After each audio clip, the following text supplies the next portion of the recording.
Well, it's Thursday, and we're talking about today taking profits in waves and why I don't sell all at once.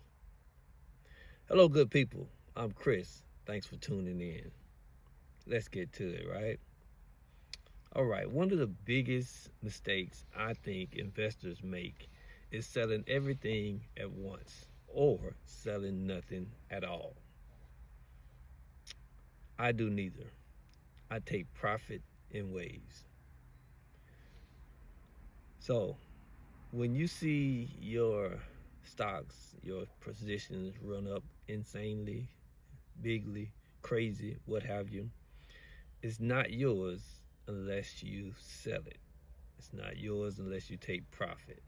The position is yours, but the value that you currently have that's up like crazy from where you got in at is not yours unless you take some profit, right? So that's something you learn along the way. Anyway, so while timing the exact top is dangerous, or let me say it this way. Let me say it this way. While trying to time the exact top is dangerous. No one consistently sells the top. Markets extend further than expected. Emotional decisions distort exits. Precision is overrated. Structure is underrated, right? So, again, I'm always saying that everyone, each one, everyone is their own CEO of your own portfolio. And as one of my wise mentors once said, which he says it regularly, most of my mentors do, you never need anyone else's permission to take profit. You will learn as you go.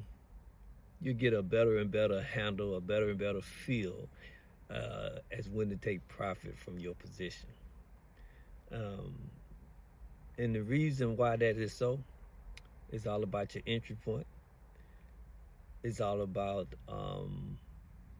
how often you DCA to build your position and how often you can build that position at that same entry point, right?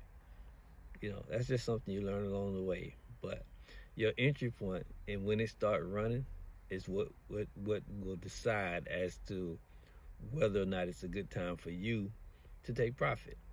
If you buy into something at the almost tippy top, and even though it's on a run, stocks don't always break new ceilings just because they're running. Sometimes they run back to that ceiling, and that's it. That ceiling might be the ceiling for 6 months, a year, 2 years, 3 years, 4 years, depending on the company, depending on the stock. All right, that was a sidebar. Let me get back on point. Selling in waves. Simply put, take some profit early. Take more as price extend. Leave a portion for continuation. Scaling out protects your gains while allowing participation. My rule of thumb is I take 20 to 30% the first time I take profit. I may take another 20% the second time, another 20% the third time. So if I took 20% each time, that's 60% of the position I've exited out of, right?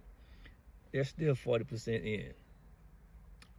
By the time you've taken 60% out, you have taken out your initial investment plus profit.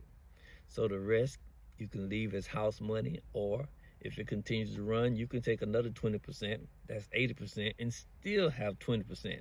That 20% again would be considered house money. What is house money? House money is the money you leave in a position after you've already removed your initial investment plus plenty of profit. So never be afraid to do that, right? Which is why it's always smart to build strong positions. Strong position is based on your mentality, and it's based on your skill set, and it's based on your budget, what your pocket allows you to do, right? So a strong position to me these days Any stock, if it's under $100 and I get into a decent position, I'm not happy until I achieve at least 100 shares, right?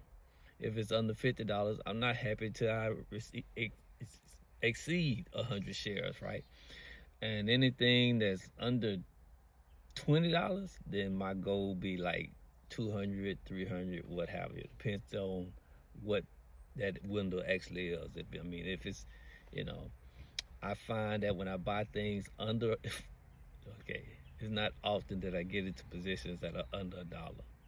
But if you get into something that's under $1, to me, I need to build that position $500 in. If I don't build it $500 in, I haven't really made profit when it do run, regardless of what profit I make.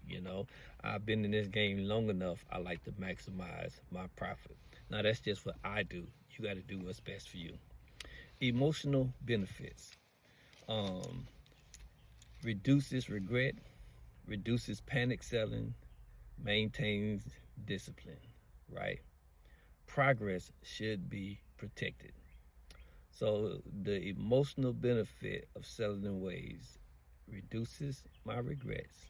It reduces panic selling because I sold in waves. So I didn't lose anything.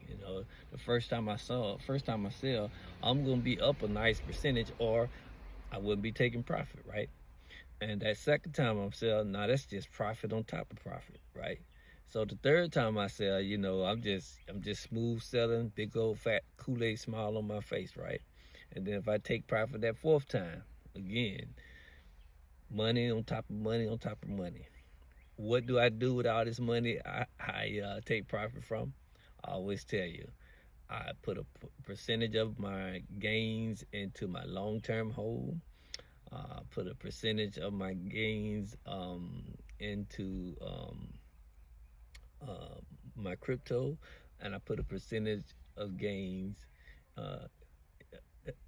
into my dry powder so I can take advantage of opportunities that the market presents, because the market is always going to be presenting opportunities. The thing is whether or not you're going to be in a position to take advantage of the opportunity presented you, right? So in closing, profit taking is not a lack of faith in your investment. It's stewardship. And you have to be able to practice good stewardship in anything you're in. Investing, trading, whatever you're doing, you have to be a good steward. You got to be a good steward of your time on your job, a good steward on your time outside of your job, a good steward of your relationship, right? Just got to practice good stewardship. Again, I trust that I've said something to help you better understand navigating the waters of the market, right? If I have, please hit that like, please hit that subscribe, share it with someone who can use it, and take care and be blessed continually, my friend.